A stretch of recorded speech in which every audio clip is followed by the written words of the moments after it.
किसी भी इदारे या मुल्क का लीडर पहले चीज़ों को परखता है और फिर उस पर फैसला करता है, लेकिन पाकिस्तान के लीडर्स में ये तसव्वुर बहुत कम मिलता है। पाकिस्तान में बहुत से ऐसे लीडर्स हैं जो मुस्तकबिल में पाकिस्तान के वज़ीर आज़म बन सकते हैं। उनमें से एक मरियम नवाज़ साहिबा भी हैं। मरियम नवाज़ ने पिछले चंद हफ्तों में कुछ ऐसे बयानात दिए जो कि बाद में पता चला कि ये बयान गलत है या इन बयानात में फैक्ट्स की गलती थी। मरियम नवाज़ ने कुछ तो ऐसी चीज़ें भी की जिन पर वो 30 मिनट भी कायम न रह सकी, यानी वो अपनी बात को आधे घंटे के लिए भी साबित नहीं कर सकी। आज की वीडियो में हम आपको मरियम नवाज़ के कुछ ऐसे झूठ बताने जा रहे हैं जो मरियम नवाज़ ने ट्विटर पर या किसी प्रेस कॉन्फ्रेंस में बोली और उन्हें उससे पीछे हटना पड़ा। मैं हूं आपके साथ अस्मा राजपूत। आगे बढ़ने से पहले अगर अभी तक आपने न्यूज़ियम को सब्सक्राइब नहीं किया तो अभी कर लें ताकि आपको हमारी वीडियोस बर वक्त मिल सकें। नंबर 1, सबसे पहले आपको बताते हैं कि कुछ हफ्ते पहले मरियम नवाज़ ने अपनी डीपी चेंज की, जिसमें हज़ारा में दहशतगर्दी का शिकार होने वालों की 2 मासूम बच्चियां थीं।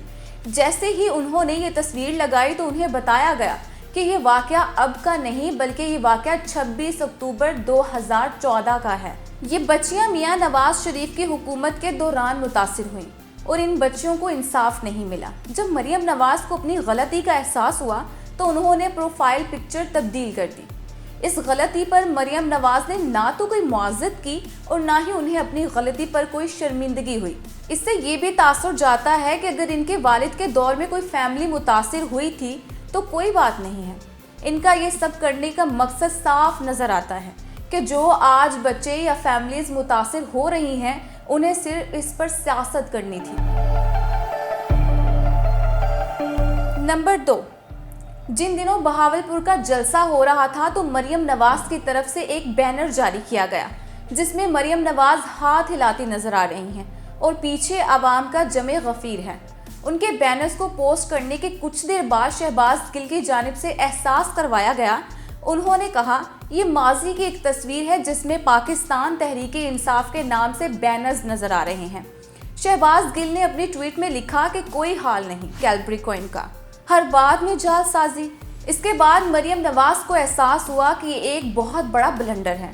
उन्हें अपनी टीम से ये कहकर जलसे की तस्वीर को चेंज करवाना पड़ा।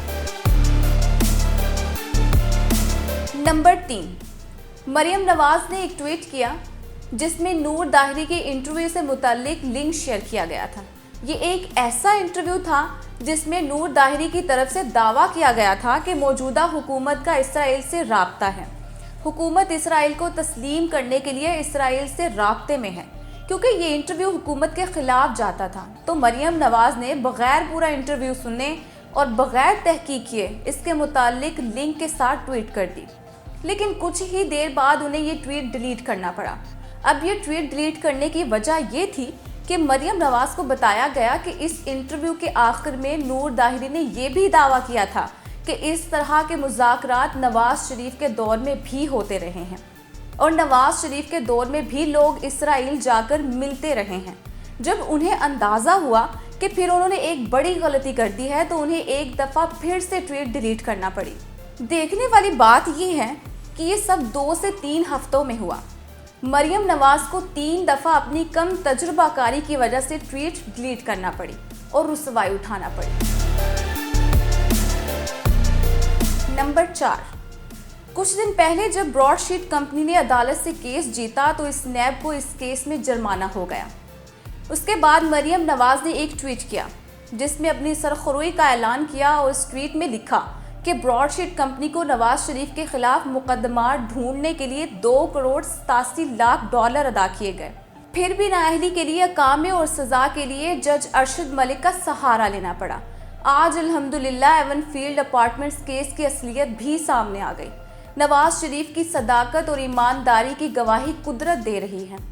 इसके बाद उन्होंने एक और ट्वीट में लिखा कि नवाज शरीफ की हुकूमत का तख्ता उलटने और उन्हें इंतखाबी और सियासी मैदान से बाहर करने के लिए जो मकरू खेल खेला गया है और जो खतरनाक साजिश रचाई गई, इसका एक एक मोहरा सामने आ रहा है। खुदाई दावे करने वाले भूल जाते हैं कि कायनात का निज़ाम रब चलाता है। साजिशों का यौम हिसाब करीब है इंशाअल्लाह। लेकिन इसके बाद काव्या मुस्फी का इंटरव्यू आया जिसमें उन्होंने कहा कि जो केस ब्रॉडशीट कंपनी केस जीती है उसका ताल्लुक नवाज शरीफ की करप्शन होने या ना होने से कोई ताल्लुक नहीं था। उनका कहना था कि नवाज शरीफ करप्ट हैं, उन्होंने जायदादें बनाई हैं। जब ये बयान आया तो फिर से साबित हुआ कि मरियम नवाज ने जो ट्वीट की थी वो गलत थी। या तो वो ट्वीट्स को समझे बगैर कर देती थी या फिर हमेशा की तरह अवाम की आंख में धूल झोंकने के लिए की गई। लेकिन इस बार मुख्तलिफ ये हुआ कि मरियम नवाज ने ये ट्वीट डिलीट नहीं की। जब से मुस्फी का इंटरव्यू आया है उन्होंने ट्वीट्स डिलीट नहीं की, लेकिन पहले वो अपनी गलती का एतराफ़ करते हुए ट्वीट्स डिलीट कर देती थी। हालांकि इस बार ये ट्वीट इसलिए डिलीट होनी चाहिए थी क्योंकि इस इंटरव्यू के आने से मियां नवाज शरीफ की बेगुनाही और मासूमियत साबित नहीं हुई थी। नंबर 5, जब मरियम नवाज के वकील की जानिब से अदालत में कागजात दिए गए थे जिसमें कैलबरी का फॉन्ट आया था तो शेख अजमत सईद साहब ने मरियम नवाज के वकील से बात करते हुए कहा था कि आपने हमारा दिल तोड़ दिया है। वहाँ पे जो मरियम नवाज की जानिब से दस्तावेज़ात दी गई थी वो गलत साबित हुई थी। नंबर 6, इससे पहले भी उनका एक बयान था कि मेरी लंदन में तो क्या पाकिस्तान में भी कोई जायदाद नहीं है। इस बात पर भी मरियम नवाज को कोई शर्मिंदगी नहीं हुई थी। आज भी मरियम नवाज इस पर शर्मिंदा नहीं है। अब बात यह है कि जो हमारे लीडर हैं उनकी सलाहियतों को देखे बगैर हम कैसे लीडर तस्लीम कर सकते हैं। एक लीडर कुछ लिखने से पहले जब सोचता भी है तो 1000 बार सोचता है, इस बात को परखता है। लेकिन यहाँ सोचे समझे बगैर ट्वीट्स हो जाती हैं, डीपी चेंज हो जाती हैं या फिर किसी के इंटरव्यू का लिंक गलत हो जाता है। इसके बाद समझ आता है कि ये गलती हो गई, फिर उसे डिलीट किया जाता है और कई बार तो गलती का एतराफ़ भी नहीं किया जाता। गलती करने पर ट्वीट्स डिलीट तो की जाती हैं लेकिन माजरत नहीं की जाती। अगर ट्वीट डिलीट हो तो उसके बाद एक वजाहती ट्वीट भी की जा सकती है कि ये मुझसे गलती हुई, लेकिन इसको हम अहम ही नहीं समझते। आपको क्या लगता है कि मरियम नवाज में पाकिस्तानी अवाम का लीडर या मुस्तकबिल में वज़ीर आज़म बनने की काबिलियत है? अपनी राय का इजहार कमेंट सेक्शन में करें और हमारी वीडियो को लाइक करें।